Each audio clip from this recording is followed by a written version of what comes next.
You're here, and the world has finally gone quiet. So just settle in and listen. This isn't a story about war, or emperors, or politics. It's a story about coins, small, round, ordinary coins. But they held the Roman Empire together until they didn't. For centuries, money was more than just currency. It was trust, minted into silver. A face on the coin told you who ruled. The weight told you it was real. And if the empire said it had value, people believed it. But that kind of belief is fragile, and in Rome it didn't last. At its peak, the Roman denarius was as solid as it looked, simple, reliable. It traveled across the known world. From the ports of Carthage to the frozen edges of Britannia, merchants accepted it, soldiers expected it, tax collectors demanded it.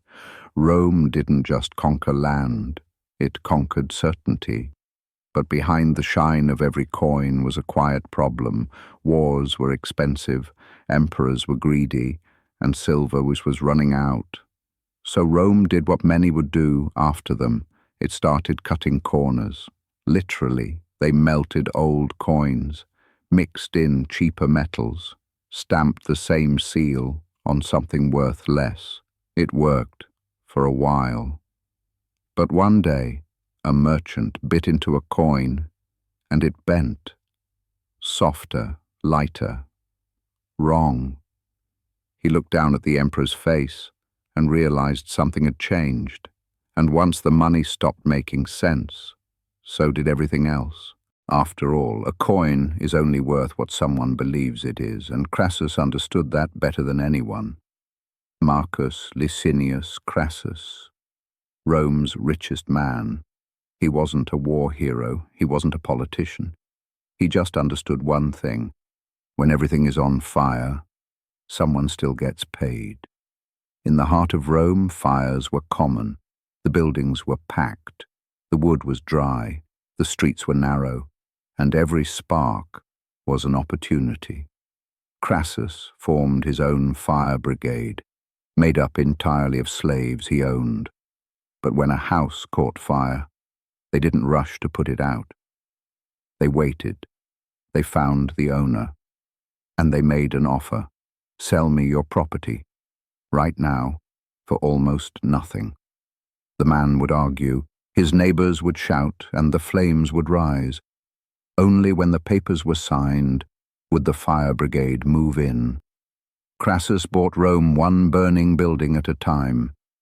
When the flames were gone, he rebuilt them.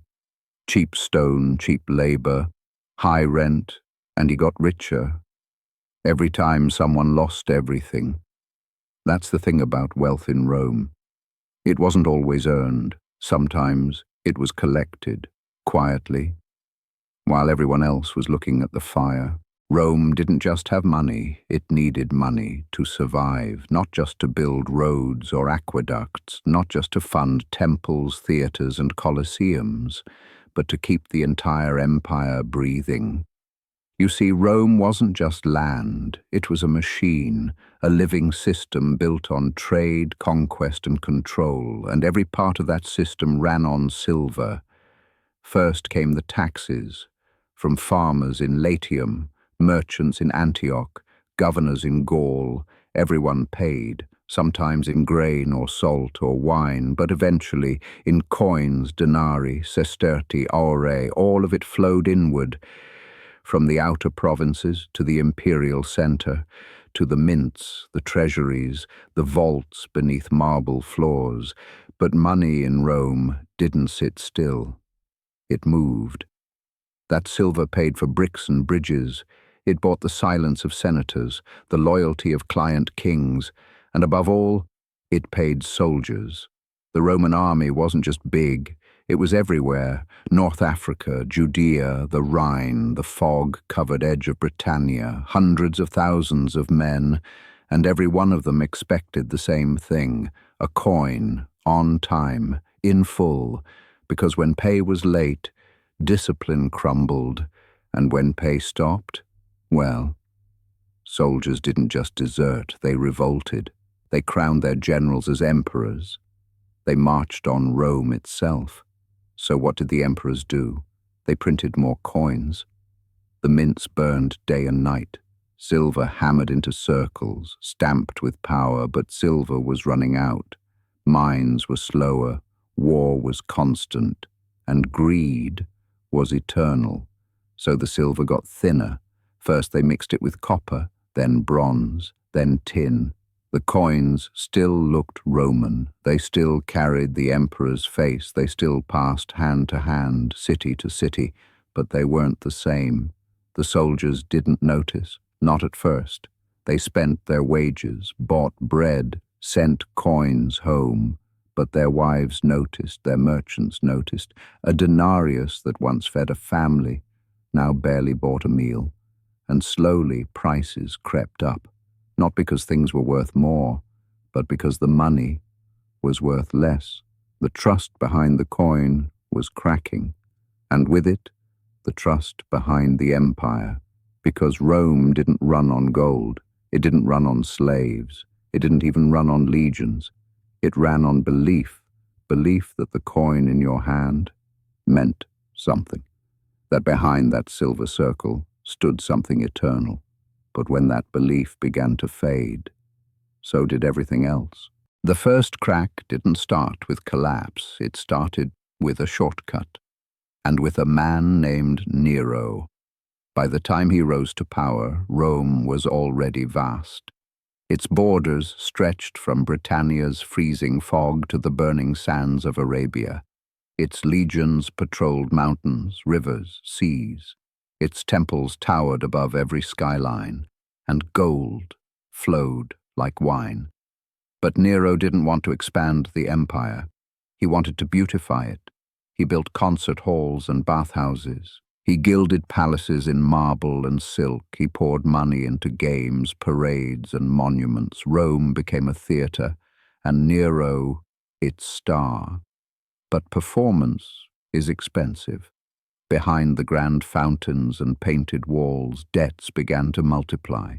Nero had inherited a treasury and drained it.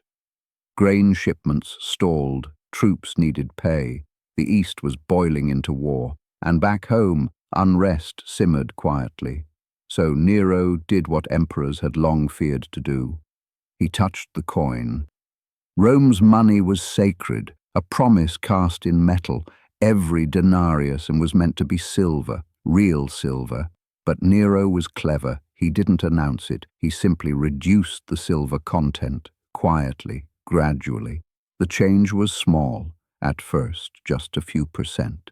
97 became 93, then 90. The coin still shone. It still bore the emperor's face. It still bought bread. But it wasn't the same. And for the first time in Roman history, the people weren't holding what they thought they were. Most didn't notice. Why would they?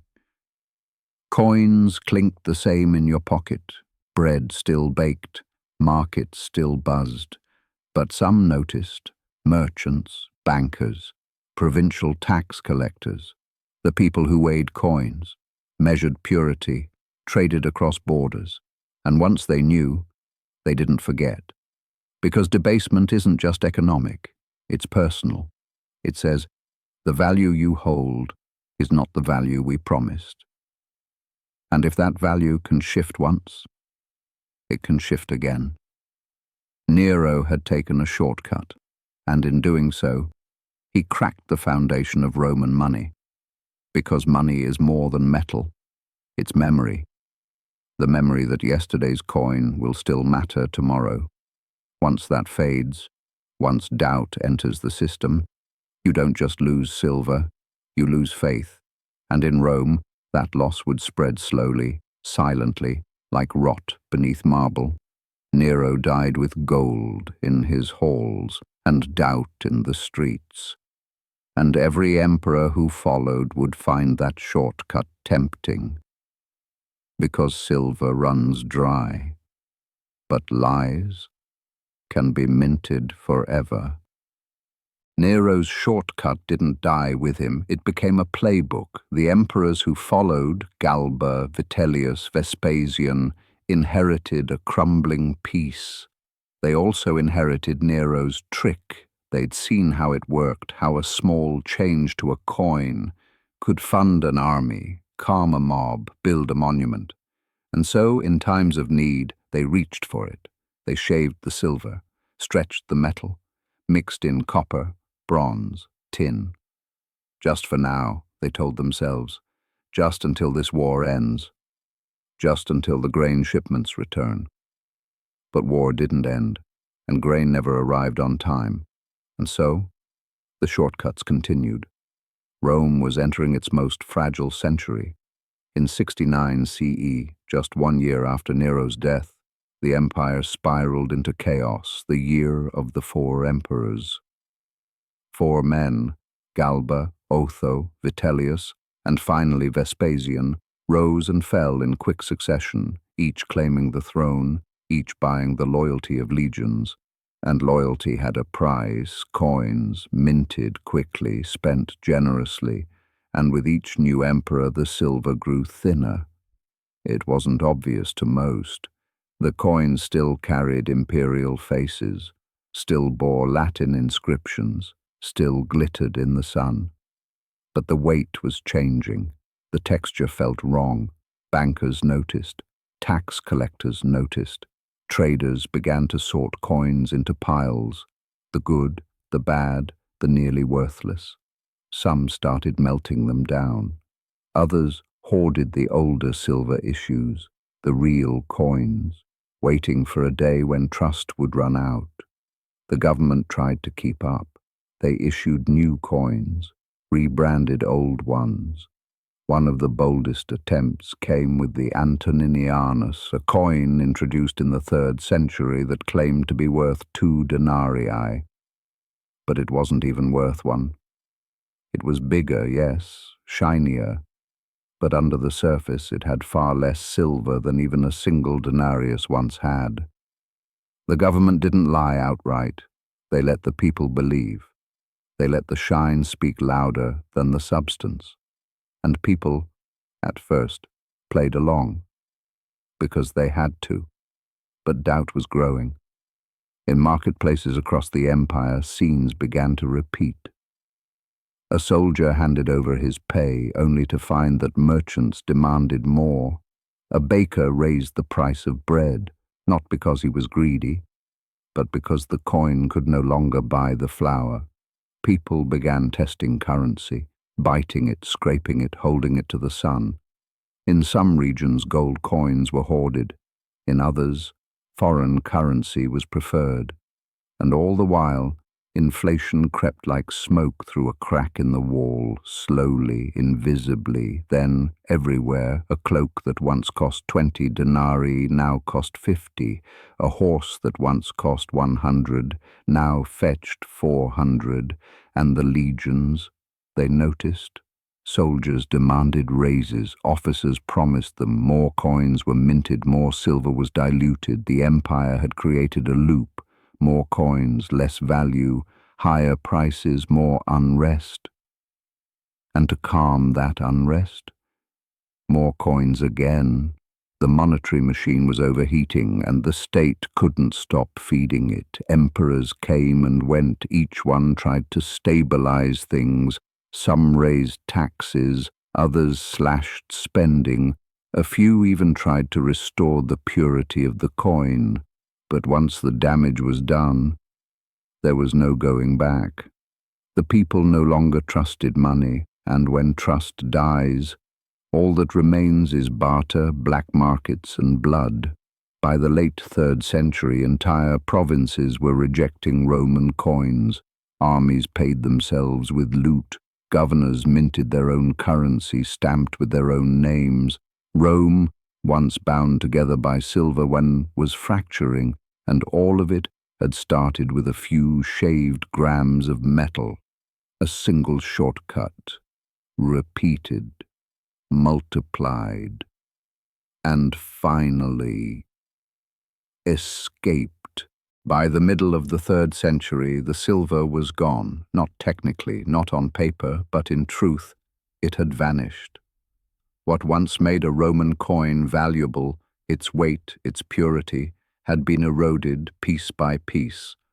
The denarius, once proud, was now a ghost, a thin disk of bronze washed in silver, pretending to be something it no longer was. Its value wasn't in metal anymore. It was in memory, in ritual, in pretense. People called it money, but fewer and fewer accepted it. Markets became chaotic. Prices didn't just rise, they sprinted. A bag of grain that once cost 30 denarii might cost 1,000 the next season, then 3,000, then 10,000. Soldiers couldn't feed their families, bakers refused to take payment, and rumors spread that coins were being shaved, melted, replaced with forgeries. Some citizens resorted to barter, others turned to gold. A few began using foreign currencies, Egyptian drachmas, Syrian tetradrachms, coins that still had recognizable weight. Rome, the empire of engineers and law, had lost control of its most basic promise, that a coin could be trusted, and so, in desperation, came reform. Emperor Aurelian, in the 270s CE, tried to clean the mess. He ordered the mints restructured, he restored silver content, slightly, and he punished fraud. Officials caught minting false coins were executed. He even created new imagery. Coins showed the emperor radiating power. Phrases like restituta orbi, restorer of the world, were stamped onto copper and silver. It helped, briefly, but trust is slower than reform. And the people were tired. For decades they'd watched their savings shrink. They'd seen their wages doubled, then tripled, only to buy half as much. They had learned, painfully, that what the emperor minted and what the people believed were no longer the same. And so, even as new coins emerged, purer, stronger, the damage had already sunk in.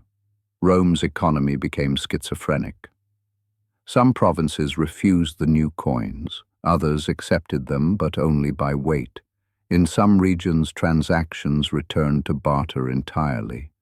The imperial system, so vast, so structured, had cracked into fragments, and so Rome printed more. Bigger coins, more inscriptions, and eventually, just paper. The coins themselves became ceremonial, tokens of a state still pretending to be unified. But underneath, the reality was different. Money had become fiction, and fiction is fragile. By the time Diocletian rose to power in 284 CE, the currency system was broken beyond recognition.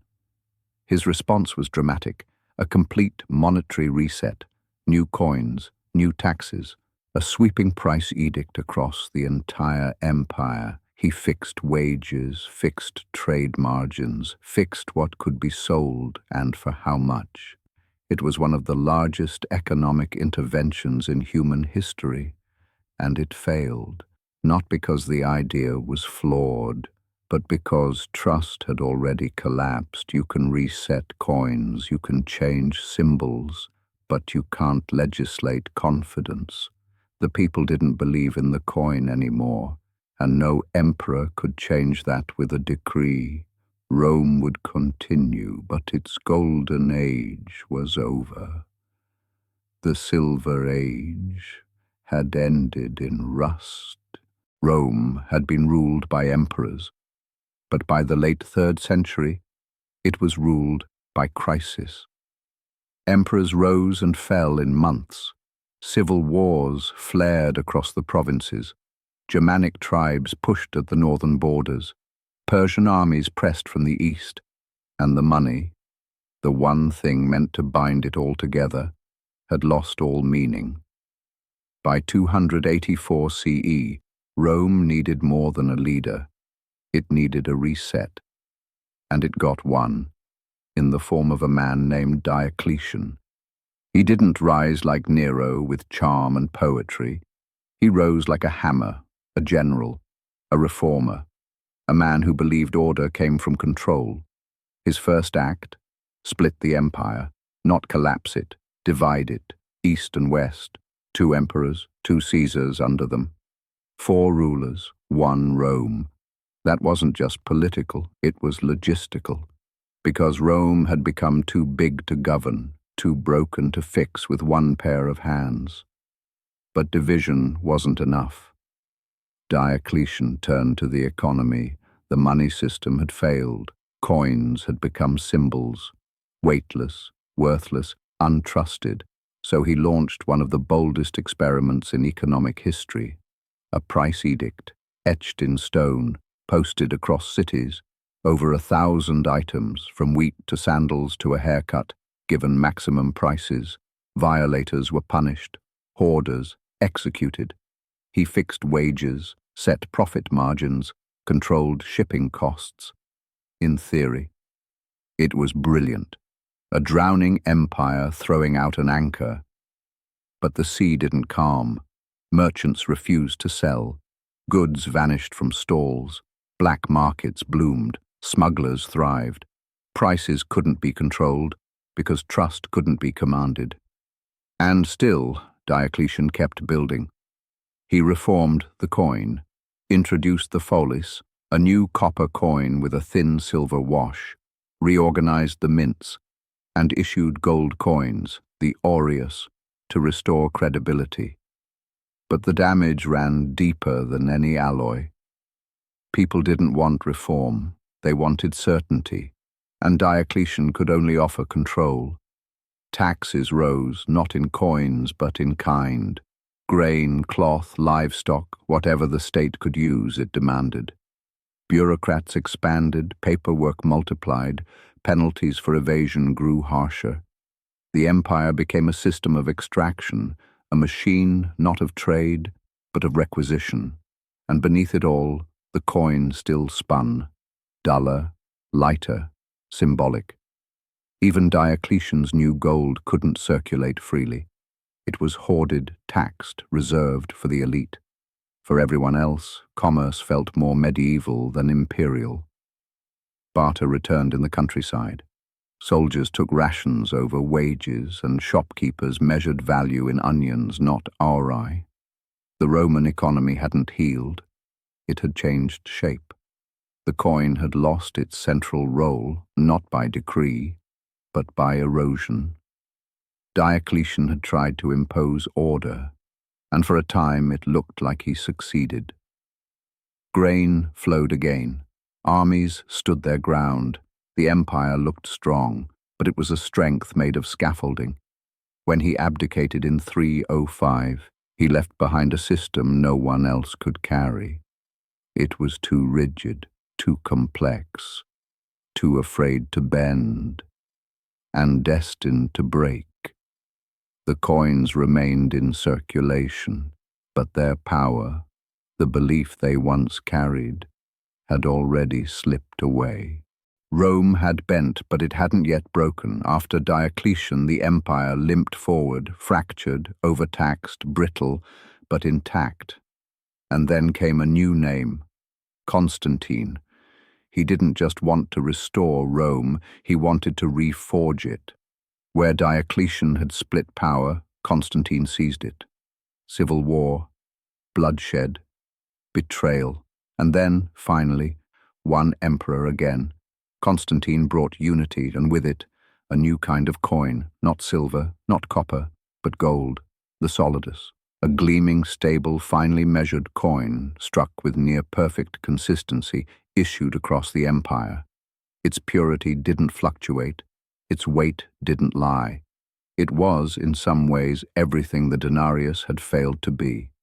It worked. Trade revived, taxes flowed, and merchants once again believed in Rome's money. For a moment, it felt like the collapse had reversed. But underneath, something had shifted. The solidus was gold, yes, but it wasn't for everyone.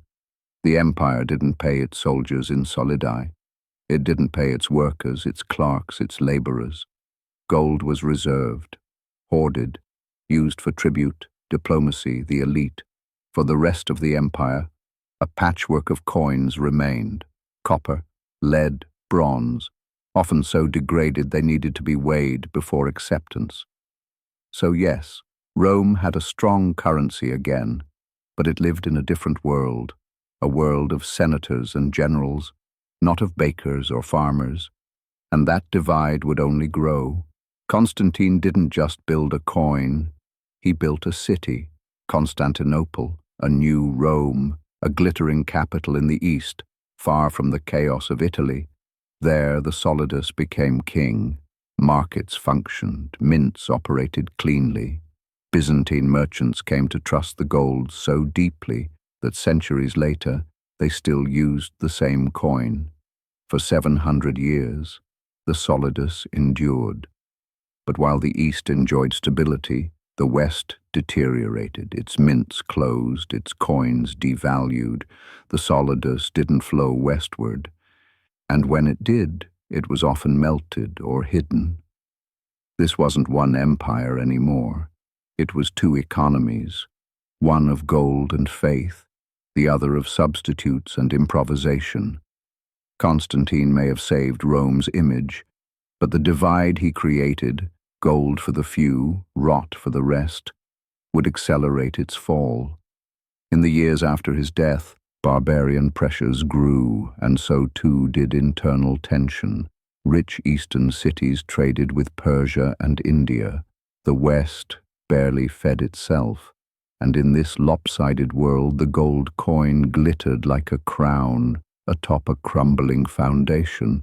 Rome had a currency again, but no longer a center. The Roman Empire did not fall in a single night. It split, and when it did, so did its economy. In the East, the empire was alive. Constantinople thrived. Its markets buzzed. Gold flowed like a river. The solidus was trusted.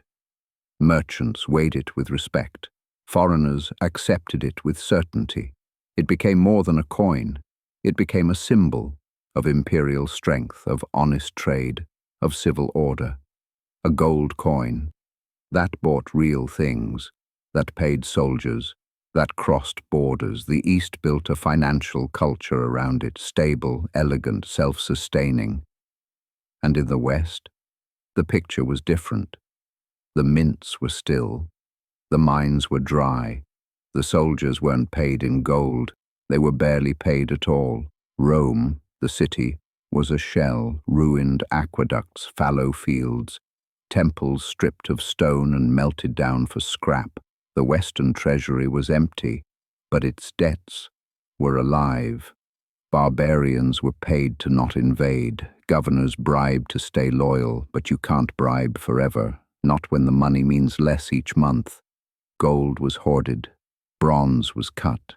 Copper was debased so heavily even farmers refused it. Eventually, money became memory.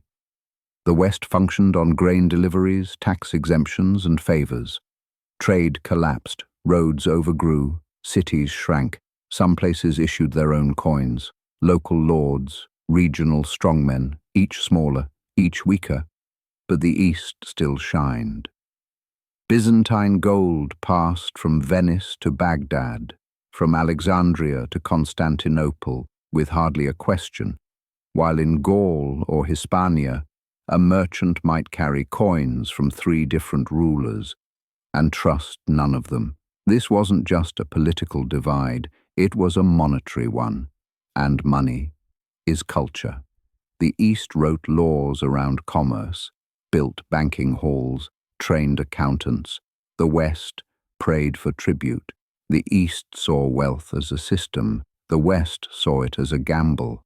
Over time, gold became an Eastern memory and a Western rumor. There were still coins, still stamps, still titles like Caesar, but they were pale echoes. The West became a land of barter, of promises and personal loyalty, of strong men who took and priests who forgave, while the East with its ledgers and mints and flowing solidi, endured. Byzantium was not perfect, but it understood something the West had forgotten, that money is trust and trust is survival, and when the final Western emperor was overthrown, the East barely blinked. Because Rome hadn't died, it had moved. There was no final battle, no fiery end, no last gasp of glory. The Western Roman Empire collapsed, more like a roof giving way than a tower falling, one stone at a time, one coin at a time. By the 5th century, Rome was no longer Rome. Its Senate still met, but only out of habit. Its laws still existed, but few obeyed them. Its emperor still wore a crown, but mostly sat in silence. The money told the story better than words could. Once coins had poured from the mints, silver gold stamped with gods and emperors. Now, the mints were quiet. What coins still circulated were old, scratched, worn thin, passed hand to hand like relics. Local rulers struck their own, crude, jagged, inconsistent. Sometimes they bore no name, sometimes just a Christian cross. The old symbols, the eagle, the she-wolf, the laurels, were gone, and so was the confidence. Markets dissolved, trade shrank to the village, taxes were taken in animals, in sacks of wheat, in labor, not because of law, but because there was no alternative. A farmer could not trust a coin, but he could trust a sack of grain. The Roman economy did not explode, it faded, and with it went the idea of empire. By 476 CE, the last emperor in the West was removed. His name was Romulus Augustulus, barely a teenager. He ruled in name only, a figurehead in a crumbling palace. When the barbarian general Odoacer deposed him, there was no war, no siege, just a letter sent to Constantinople. The West no longer needs an emperor, and Constantinople accepted it. There were no legions to avenge him, no coins struck in mourning, just silence. And that silence lasted for centuries. In the West, people stopped thinking in terms of currency. They thought in terms of land, of oaths, of survival. The economy became feudal. Lords promised protection, peasants gave labor, and coinage became ceremonial, minted for show, not use. The knowledge of how to mint coins was almost lost. 1,000 years earlier, Rome had pioneered economic engineering. By now, most villages had never seen a mint, and so in the West, Rome ended not with a flame, but with forgetfulness. Forgotten roads, forgotten law, forgotten money. The empire didn't vanish, it decomposed, until it was no longer Rome, just memory, engraved in coins that no longer passed through hands, coins that rusted in riverbeds, or sat buried in soil waiting for someone, anyone, to remember what they once meant. The empire died, but the coin lived on, not in circulation, not in markets, but in something deeper, memory. For 1,000 years, the Roman coin had been a symbol of law, of value, of empire. It told stories of victory, of divine right, of imperial might struck in metal. And when Rome fell, that idea didn't. The barbarians who overran the West didn't destroy the coin. They copied it. Cruder, yes. Simpler, yes. But the form remained. A circle, a name, an image. Even the idea of putting a ruler's face on the coin, that was Roman.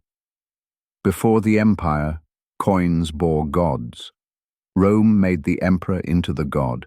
Centuries later, kings across Europe followed suit. Charlemagne, Alfred the Great. Their coins looked Roman, not because of habit, but because Rome had set the template. Even the languages of currency echoed it. Denier, dinar, Penny, all descendants of denarius.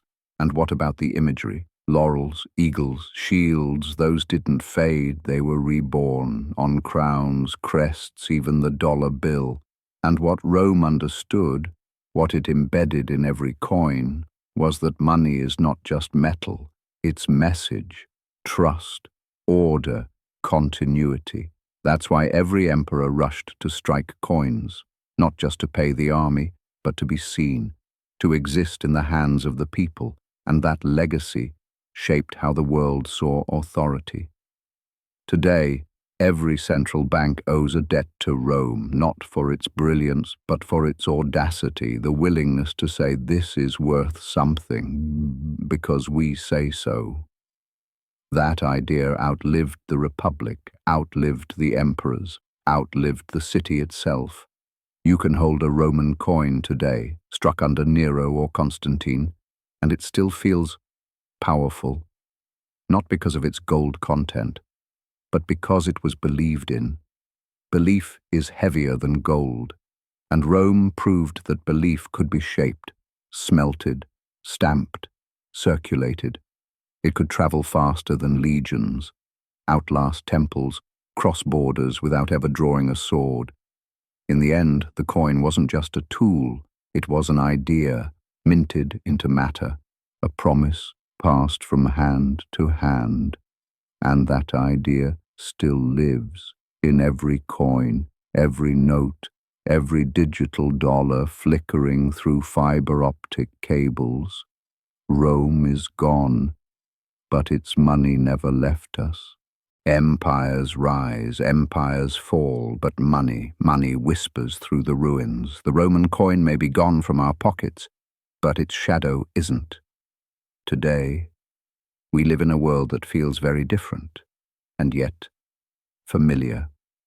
A world where coins are symbols, where currency is more belief than metal, where nations mint value not from gold, but from trust, just like Rome did. Before it all began to unravel, the parallels aren't perfect, but they're there.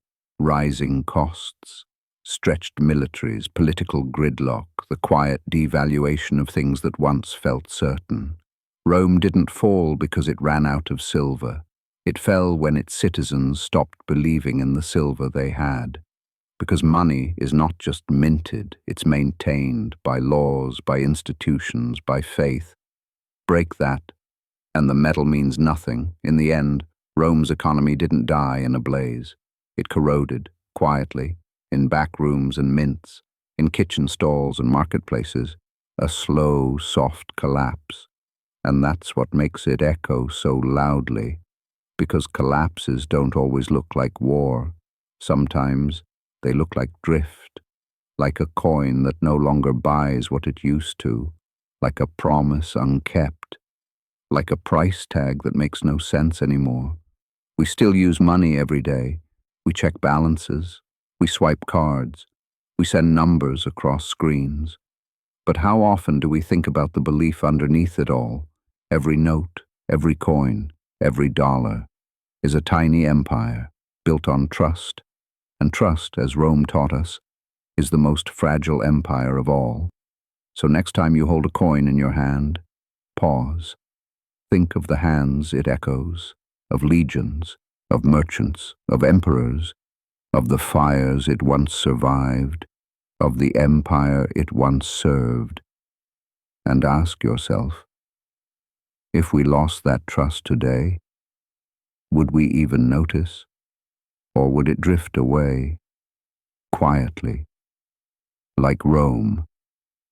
In the centuries after Rome fell, Europe entered a long and uneasy quiet. It wasn't the silence of peace, it was the silence of disconnection. Roads crumbled, ports were abandoned, trade faded into memory, and in the quiet, something else disappeared too. The idea of a bank, not just the institution, but the very concept. Banking requires more than coin. It requires trust, records, contracts, enforcement. And in early medieval Europe, these things were rare. The law had splintered. Kings ruled patchworks of loyalty, not systems. A merchant might trade within his town, but sending silver over the mountains. That took more than courage. It took a network, and networks for a time were gone. A few stubborn coins still circulated, silver pennies in England, deniers in France, Byzantine solidi clinking through trade in the East. But for most people, money was physical. A pig, a sack of grain, a wool tunic. You didn't borrow 10 coins to buy a wagon. You promised next harvest's barley. Economies were personal, local, trust-based. It wasn't that people were poor, though many were. It was that wealth didn't move, and if money doesn't move, it can't multiply. But by the 11th century, that began to change. Europe stirred, populations rose, towns re-emerged, cathedrals pierced the sky, and markets crowded their shadows.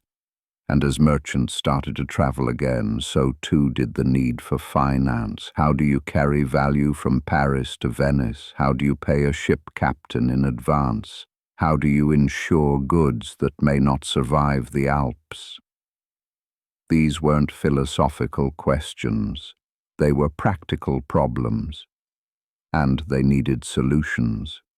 In the absence of formal banks, early answers came from the margins. Jewish communities, often restricted from land ownership or guilds, found themselves in money lending. Not because they were greedy, as medieval stereotypes would claim, but because Christian doctrine prohibited usury. Interest was sin, and yet everyone needed it. Kings borrowed to fight wars, nobles borrowed to buy land, merchants borrowed to fund caravans, and so Jewish lenders became vital and vulnerable, respected and resented, protected by kings, then persecuted by mobs. Their ledgers were small, handwritten, their shops humble, but their impact enormous. In Italy, new actors emerged, the Lombards. Traveling merchants from northern towns like Lucca and Milan, they loaned across borders, charged interest by disguising it as fees, and helped spark a quiet revolution. They were early bankers in all but name. They moved money without moving coin. Their great innovation was the bill of exchange, a written promise. Deliver this amount of money to my partner in Florence. The paper traveled instead of gold. Suddenly, merchants didn't need to carry chests of silver. They carried contracts. If you trusted the network, the note was as good as coin, and those networks, built on bloodlines, language, and reputation, stretched from Bruges to Barcelona. These were the arteries of early finance, fragile, brilliant, and almost entirely private. By the 13th century, banking was no longer a scattered practice. It was an industry. Families like the Peruzzi and Bardi of Florence built firms that rivaled kingdoms. They managed papal taxes, financed monarchs, operated accounts in a dozen cities at once, and yet no bank buildings, no marble lobbies, just a wooden bench, a banco. That's where the word comes from. You'd approach the table, count your coins. The banker would weigh them, test them, jot in his ledger, then offer you a deposit. In return, you received a receipt, a note promising that you could withdraw later or pay another merchant with that note.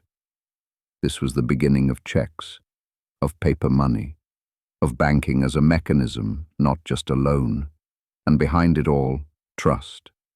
Not enforced by armies, not printed by states, but maintained by families. If a bank defaulted, it didn't just go bankrupt, its name collapsed. And in this world, name was everything. But that's the thing about banking. When it works, it's invisible. It hums beneath the surface, moving coins, enabling trade, managing risk. And when it breaks, it all breaks. The Middle Ages weren't lawless. They weren't dumb. They were inventive, cautious, learning, slowly, what it meant to move value without moving anything at all. Medieval banking didn't just operate under risk, it operated under theology. The church had strong opinions about money, especially money that earned money. Usury, the charging of interest, was condemned, not just discouraged, declared a sin. "He who lends without interest is blessed," wrote the clergy, "but he who profits from his brother's need shall not enter the kingdom." And yet, even the church needed loans. Cathedrals didn't build themselves. Crusades didn't fund themselves. Bishops and abbots borrowed heavily, even as they preached restraint. So, the rules were bent. Christian bankers didn't call it interest. They called it penalty, or late fees, or partnership risk. A merchant might pay a bonus for a loan, just not up front. The language danced, but the money flowed. Jewish moneylenders, restricted from other trades, bore the public weight of what the church itself practiced. In cities like Paris, Cologne, and York, Jewish communities managed private lending operations, meticulously recorded, quietly essential, and frequently targeted. When monarchs ran up debts, they often turned on their creditors. Jewish lenders were expelled, their ledgers seized, debts conveniently erased. In England, Jews were banned from money lending by 1275. By 1290, they were expelled entirely. And yet, the need remained. The solution came from Italy. Florentine and Sienese families, Christian, powerful, educated, stepped into the void.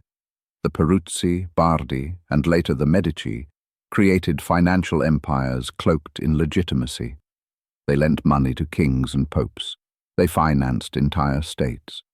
But their ledgers were clever. Loans were masked as currency exchanges, or investment partnerships, or speculative ventures. This wasn't just creativity, it was survival.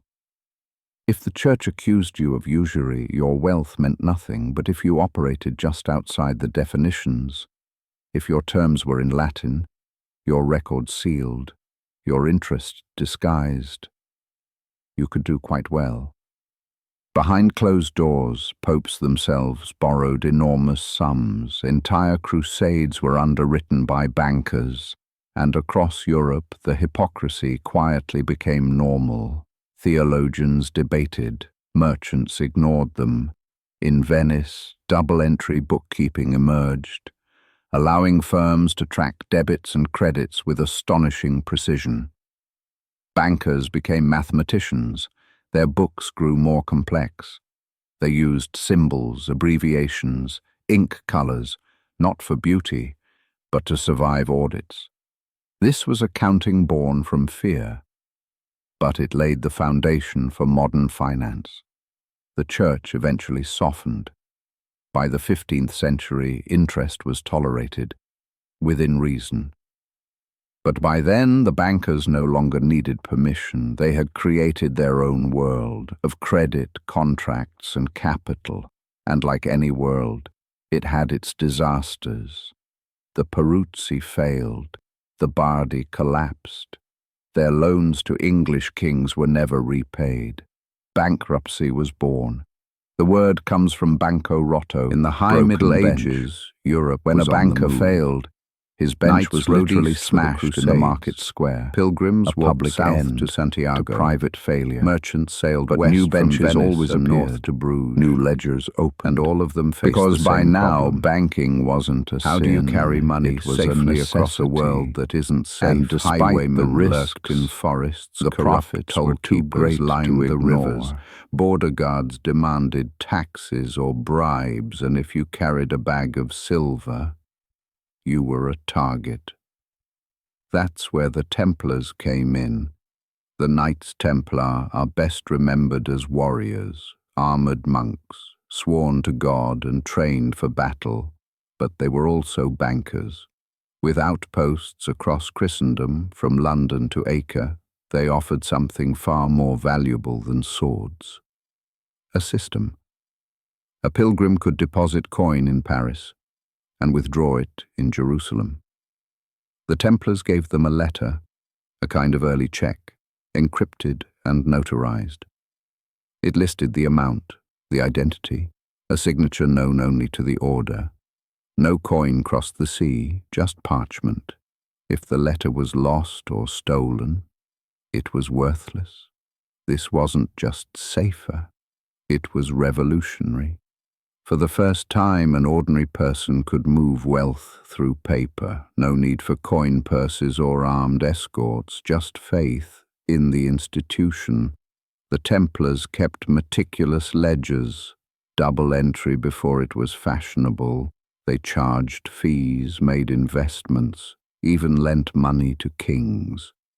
In many ways, they were a proto-central bank, secure, connected, trusted, but trust is dangerous. By the early 1300s, the Templars had grown too wealthy, too independent. The King of France, deep in debt, accused them of heresy. And with the Pope's blessing, had the order dissolved. Many were arrested, tortured, burned. Their wealth was seized, their records scattered or destroyed. And just like that, the most sophisticated financial network in Europe vanished. But the idea did not. Letters of exchange continued. Pilgrims still needed safety, and merchants, always merchants, wanted faster trade. In cities like Genoa, Florence, and Barcelona, local banks emerged to fill the gap. Some were family-run, some were backed by guilds. All relied on paper. Not everyone trusted it. Many still demanded coin, gold florins, silver gros tournois. But the smart merchants, they trusted contracts. And over time, those contracts became more complex, not just loans or letters, but insurance policies.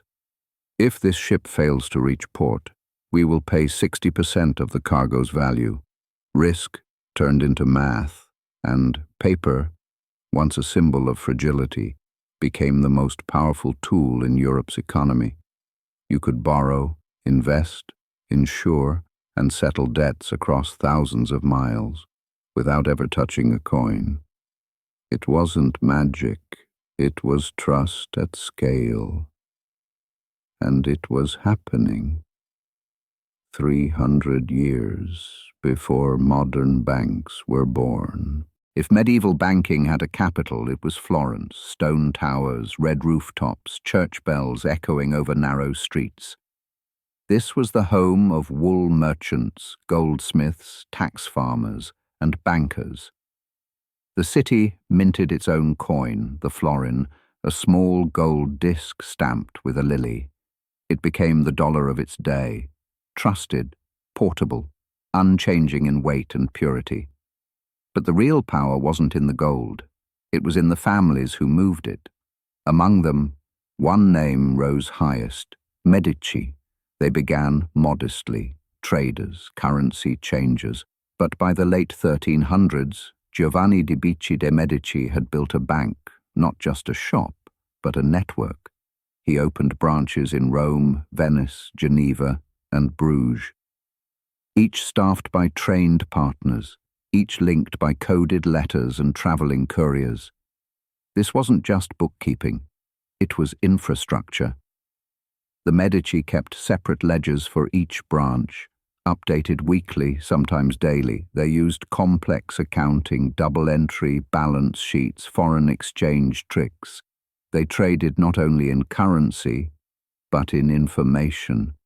And their greatest achievement wasn't just profit, it was influence. The Medici became bankers to the papacy.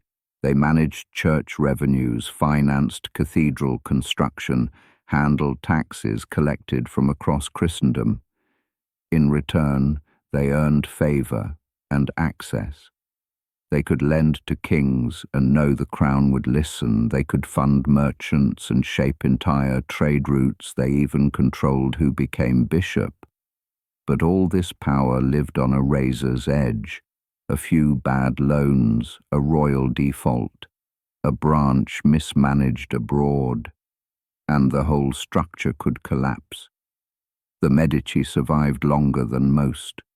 For nearly a century they balanced ambition with caution, but their legacy wasn't just economic. They became patrons of the arts, funded the Renaissance, hired Brunelleschi, Donatello, Botticelli. They understood what every great banker must. Wealth only matters if people see it, in paintings, in buildings, in public rituals. And so, banking, this quiet act of counting coins and scribbling ledgers, became a force that shaped culture. Without the Medici, there is no Michelangelo. Without their credit, there is no Florence as we remember it. Their bank eventually failed, like most, but their model endured. Branches, ledgers, loans, information, a structure built on paper that outlasted towers of stone. By the mid-1300s, banking was no longer a curiosity. It was a pillar of the European economy. Florentine banks financed kings. Flemish merchants insured ships. Spanish cities funded trade with North Africa. From London to Constantinople, a quiet revolution had taken root, but beneath the ledgers, pressure was building. Because medieval banking had a weakness, a flaw it could never fully escape. It was built on people, on trust between families, not states, on honor, not regulation. And honor, however noble, doesn't always pay its debts. In the 1330s, the Bardi and Peruzzi banks, two of Florence's largest, made loans to a rising monarch, Edward III of England, a bold, ambitious king, preparing for war with France. He borrowed millions of florins in today's money to pay soldiers, build ships, buy armor, and then he defaulted. The war dragged on, tax revenues failed. Edward simply stopped repaying his loans. And for the bankers, it was catastrophic. The Bardi collapsed first, then the Peruzzi. Thousands lost savings, wages went unpaid. Florentine confidence shattered. This wasn't just a bank failure. It was a crisis of faith, because the banks had become too large, too interconnected, for the city to ignore. When they fell, they took entire networks down with them. Sound familiar? The language is older, the setting is different, but the dynamics, strikingly modern. Over-leveraged institutions, risk concealed through accounting tricks, political borrowers immune from consequence, and the people left holding the bag, always the same: artisans, sailors, widows. For medieval Europe, there was no central bank to bail anyone out, no monetary injection, only chaos. But from that chaos came adaptation. New banks learned hard lessons. They diversified, limited exposure to sovereign debt, created more layers of internal control, and slowly banking recovered. But the memory didn't fade. The phrase, "too big to fail," didn't exist yet. But the reality did. A single bank collapse could topple a city's economy, and in some cases it did, which is why trust remained the cornerstone, not just in coins or contracts, but in people, in the banker behind the table, the notary recording the ledger, the courier riding across the Alps with a sealed letter. Without that human chain, the system snapped, and when it snapped, it took real lives with it. That's something history often forgets. That finance isn't just numbers, it's stories of ambition, of trust, of failure, of people trying to build something invisible and hold it together with ink and paper. In the medieval mind, money was supposed to be real, something you could hold, heavy, cold, countable, a silver coin, a gold florin, a chest that jingled when it moved. That was wealth. But in the background, things were changing. Bit by bit, belief was replacing metal. Because a coin only has value if people agree it does. And people were starting to agree, not just on coins, but on paper. Letters of credit, bills of exchange, receipts. None of it could buy you bread directly, but if the right people trusted it, it could move mountains. This shift didn't happen overnight. It took centuries. In village markets, barter still reigned. In rural fairs, coin was king. But in the growing financial cities, Florence, Bruges, Lübeck, paper became more common than silver.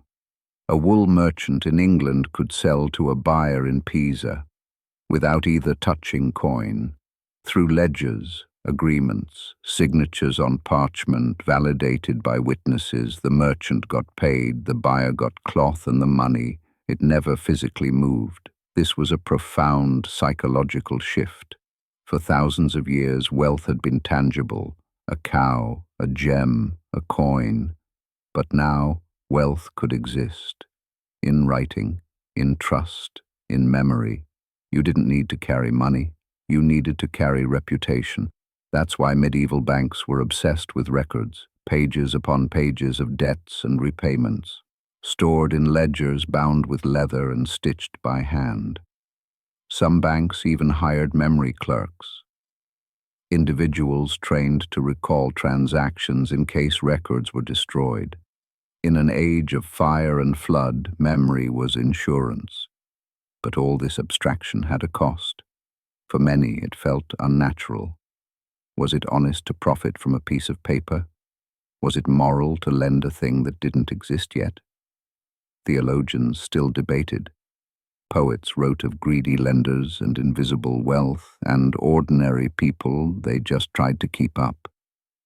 If a banker said your note was invalid, what could you do? If a lender vanished, so did your savings. There were no state guarantees, no consumer protections, only the word of a man behind a desk. So why did people trust the system at all? Because over time, they saw it work.